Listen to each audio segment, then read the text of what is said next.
एका गावात एक राजकुमार राहत असे। तो अत्यंत शूर असतो। एक दिवस तो जंगलातून जात असताना त्याला एक राक्षस अडवतो।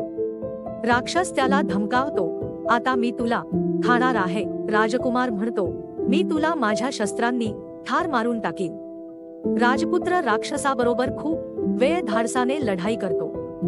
राक्षसाला आश्चर्य वाटते।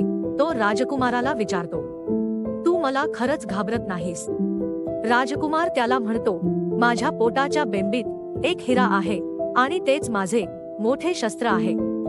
जर तू मला मारून टाकले तर तू देखील मरणार, त्यामुळे मला तुला घाबरण्याचे काहीच कारण नाही।